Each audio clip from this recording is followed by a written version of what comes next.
पवारांच्या राष्ट्रवादीत खांदेपालट होणार? प्रदेशाध्यक्षपद सोडण्याचे पाटलांचे संकेत. जयंत पाटील राष्ट्रवादी सोडणार? शेवटी पक्ष पवार साहेबांचा आहे, त्यामुळे पवार साहेबांनी याच्यावर योग्य तो निर्णय, कारण आता आपल्याला बरंच पुढे जायचंय.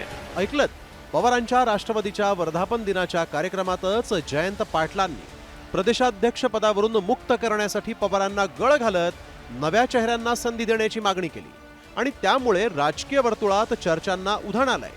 तर जयंत पाटलांच्या मागणीनंतर प्रदेशाध्यक्ष बदलण्यासंदर्भात शरद पवारांनीही सूचक वक्तव्य केलं. 7 वर्षाचा कालावधी दिला. शेवटी पक्षाने नव्या चेहऱ्यांना संधी देणं आवश्यक आहे. या निमित्तानं तुमच्या सर्वांच्या देखत एवढीच साहेबांना विनंती करेन, तुम्ही आम्ही सगळे त्यांच्या मागे उभे राहूया.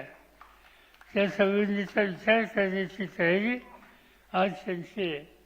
तुमची मानसिकता वेगळी आहे की प्रमुख सरकारांना एकत्र घेऊन त्यांच्याशी या विचाराशी आम्ही सुसंवाद साधू आणि सामूहिकपणानं या संदर्भाचा निर्णय घेऊ.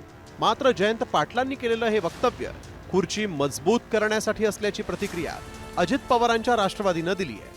आज त्यांनी जो स्टँड घेतलेला आहे, मला असं वाटतं की त्यांना कदाचित प्रदेश अध्यक्षावरतीच त्यांना कायम राहावंसं वाटत असेल. म्हणून जो गोठ्यातला खुटा असतो, कधी कधी आम्ही ग्रामीण भागामध्ये खुटा मजबूत करायचा असेल तर त्याला हलवून परत पक्का करायचा असतो, म्हणून केवळ फक्त त्यांनी ते एक स्टेटमेंट केलेलं दिसतंय. लोकसभा निवडणुकीनंतर अहिल्यानगरमध्ये झालेल्या वर्धापन दिनाच्या कार्यक्रमात पक्षांतर्गत वाद उफाळून आला होता आणि याच सभेत रोहित पवारांनी अप्रत्यक्षरित्या जयंत पाटलांना डिवचलं. तर जयंत पाटलांनीही विधानसभा निवडणुकीनंतर पदमुक्त होणार असल्याचं जाहीर वक्तव्य केलं होतं. मी किंग मेकर आहे, मी सेनापती आहे. अहो, 1-2 सेनापतीचं हे काम नव्हतं.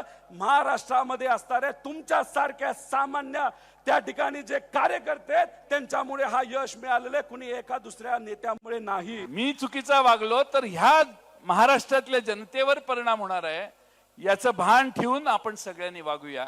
फक्त 4 महिने, नोव्हेंबर नंतर मीच नमस्कार करेन.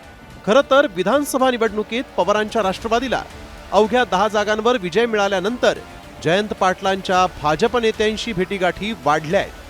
त्यातच आता जयंत पाटलांनी तरुणांना संधी देण्यासाठी मला पदमुक्त करा या विनंतीमागे खुर्ची मजबूत करण्यासाठीची रणनीती आहे की पक्ष सोडण्याचे संकेत, असा प्रश्न उपस्थित केला जातोय. सचिन जाधवसह ब्युरो रिपोर्ट, साम टीव्ही न्यूज, पुणे.